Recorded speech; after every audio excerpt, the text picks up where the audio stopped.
कपड़े धोने वाली बहू। शादी के पहले से ही विभा को कपड़े धोने का बड़ा शौक था। कभी नल के नीचे तो कभी तालाब के पास। अरे मेरी नीली वाली लुंगी नहीं दिख रही है। विभा की अम्मा, कहाँ रखी है लुंगी? अरे वो तो विभा ने परसों ही धोकर रखी थी आपकी अलमारी में, देखो वहीं होगी। वो ना मैंने आज धो दी, मुझे लगा कि गंदी हो गई होगी। अरे कैसे गंदी हो गई थी? उसे तो मैंने पहना भी नहीं। हे भगवान, इस लड़की के कपड़े धोने की आदत से परेशान हो गया हूँ मैं। जितना तो घर में राशन नहीं आता, उससे कहीं ज्यादा डिटर्जेंट पाउडर का खर्चा है। इसकी शादी करवा दो, शादी जाए अपने घर में ही करे काम, फिर चाहे घर के कपड़े धोने हो या पूरे गांव के। हाँ ठीक बोल रही हो, देखता हूँ मैं कोई लड़का। वो दिन भी आ जाता है जब विभा को देखने लड़के वाले आ जाते हैं। लड़की मुझे अच्छी लगी। होने वाली सास कहती है, बेटी अगर कुछ पूछना है तो पूछ लो। वैसे तो हमारी लड़की बहुत ही शर्मीली है, जो बोल दो वो मान लेती है, इसे क्या पूछना होगा। अरे कैसी बात कर रही हो माँ, मुझे इन लोगों के घर रहना है, सवाल तो कई है। हाँ हाँ बेटा, पूछ लो ना, क्या पूछना है। आप लोगों के घर कपड़े कौन धोता है? सास का मुंह बन जाता है। देखो, अगर तुम ये कहना चाहती हो कि तुम्हें कपड़े धोने नहीं आते तो सुन लो, कपड़े मैं ही धोती हूँ, लेकिन तुम्हारे आ जाने के बाद मैं रुमाल तक नहीं धोऊंगी। अरे चुप रहना भाग्यवान, बहू बेचारी घर आई नहीं, उसे डराना शुरू कर दिया। वो क्या है ना बिटिया, अभी तक तो ये कल्लू की माँ ही धोती थी, लेकिन अब तुम्हारे पापा तो दहेज में वॉशिंग मशीन देंगे ही। तभी विभा की माँ बोल पड़ती है, सवाल भी पूछा तो क्या। वैसे भाई साहब, मशीन की तो फिर भी कपड़े धोने की कैपेसिटी होती है। मतलब जो बिटिया दे रहे हैं ना विभा, इसे कपड़े धोने का बहुत शौक है। ये आप लोगों के क्या, आस पड़ोस गांव मोहल्ले सबके कपड़े धो दे और उफ तक ना करे। बाहर देखा नहीं आपने कितने कपड़े सूख रहे हैं?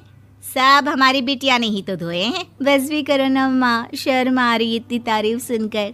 और तो और एक दाग निकाल कर दिखाओ तो मान जाओ। हाँ अच्छा, माफ करना बेटा, मैंने गलत समझा। हमें तो रिश्ता बहुत पसंद है। और ऐसे जुड़ जाता है रिश्ता कपड़े धोने का शौक रखने वाली विभा का। उसकी शादी हो जाती है कोयला फैक्ट्री में काम करने वाले कल्लू के साथ। शादी के बाद अचानक विभा चिल्लाती हुई सास के पास आती है। सासू माँ, अरे सासू माँ कहाँ है आप? ये तो धोखा है, धोखा दिया आप लोगों ने मुझे। इसे ससुर के चक्कर के बारे में पता चल गया। अरे तो उसमें तुझे क्यों धोखा मिला है? अरे नल में पानी नहीं आता, कपड़े कैसे कब धुलेंगे? अच्छा, तू पानी नहीं आ रहा उसकी बात कर रही है। तो आपने क्या सोचा? कुछ नहीं। अच्छा, तेरी माँ ने कहा था कि कपड़े धोने का शौक है तुझे, याद आया मुझे। शौक बोलकर कपड़े धोने वाले मेरे जुनून को कम ना आके सासू माँ, कपड़ा धोना मेरा गुरूर है। तभी पति भी वहाँ आ जाता है। अभी मैंने इसे सनी देओल की फिल्म दिखाई है, उसी के डायलॉग मार रही है माँ। अच्छा सुन, साफ बता रही हूँ, पानी सुबह 4 से 6 और शाम को 10 से 12 आता है, समझी? विभा टाइमिंग सुनकर हैरान हो जाती है। ये क्या भूतों का मोहल्ला है? सुबह 4 बजे उठकर कौन कपड़े धोता है? 4 बजे टंकी में पानी जाता है, फिर सारा दिन धोना ना, किसने मना किया? अरे कैसी बात कर रही हैं? 200 लीटर की टंकी में कितने कपड़े धो लूंगी मैं? सुबह ही उठ जाऊंगी मैं। अब क्या था, विभा सुबह 4 से लेकर रात के 12 बजे तक कपड़े ही धोती रहती। एक रोज सास पड़ोस से निकलकर कहीं जा रही होती है कि साथ वाली कहती है, हाँ कल्लू की माँ, जरा ये बताओ कि 2 साड़ी है, 2 ब्लाउज और एक पेटीकोट और एक नाड़े वाला लंबा कच्छा। हाँ तो? अरे तो क्या, कितना लोगी धुलाई ये बताओ। धोबन दिख रहे हैं हम क्या? हमारे पति सरकारी नौकरी से अभी रिटायर हुए हैं और बेटा सुपरवाइजर है कोयला फैक्ट्री में। धोबन समझ रखा है हमें? हाय रे कल्लू की अम्मा, माफ कर दो, वो तो मोहल्ले में यही सब बता रहे थे कि तुमने बहू को कपड़ा धुलवाने के काम में लगा दिया है। सास को पड़ोसन की बात सुनकर गुस्सा आ जाता है। वो घर पहुंचती है जहां घर के बाहर ही इतने सारे कपड़े सूख रहे होते हैं जितने कि किसी धोबन के घर पर। अरे ओ कल्लू की दुल्हन, बाहर निकल। माँ जी यहीं आ जाओ, बाथरूम में चादर धो रहे हैं हम। अरे अभी हम धोते हैं, तुमको बाहर निकलो। ये आस पड़ोस वाले बोल रहे हैं कि हम बहू से कपड़े धुलवा कर उसे कपड़ा धोने वाली बना दिए हैं। अरे छोड़ो ना माँ जी, किन लोगों की बातों में आती हो? आस पास के लोगों का तो काम ही होता है कि वो किसी तरह सास बहू को लड़ा दे। बहू सारे घर के कपड़े धोती है, ये क्या कम है? बोलिए। सास को भी लग जाता है कि वो बहू का ये सनकीपन नहीं छुड़वा सकती, इससे अच्छा है कि खुद ही चुप हो जाए।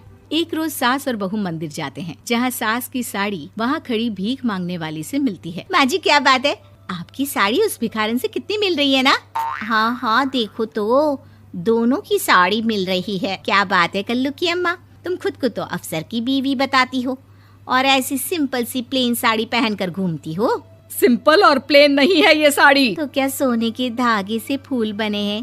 कुछ भी सासू माँ, कुछ भी। हाँ बने थे इस साड़ी में सोने के धागे से फूल। मेरे पति लेकर आए थे मद्रास से स्पेशली मेरे लिए 10,000 की। ताहे भाई साहब इस भिखारन के लिए भी सेम टू सेम साड़ी लेकर आए होंगे 10,000 की। सास उस वक्त तो कुछ नहीं कहती, लेकिन बहू के साथ घर आती है और अलमारी से एल्बम निकाल कर लाती है। ये साड़ी देख रही है, ये वही साड़ी है जिसे मैंने अभी पहना था। इस साड़ी में ये जो चमकदार फूल दिख रहे हैं ना, ये सोने के धागों से काटे गए हैं। लेकिन तू लोकल वॉशिंग मशीन ब्रश से घिस घिस कर सारे फूलों को निकाल कर साड़ी प्लेन कर दी। मुझे माफ कर दीजिए सासू माँ। और तो और, जब मैंने तुझे तेरी गलती के लिए कुछ नहीं कहा, लेकिन तूने तो सबके सामने मेरा मजाक ही बना दिया। क्यों? बहू को समझ में आ जाता है कि अब से उसका कपड़े धोना बंद।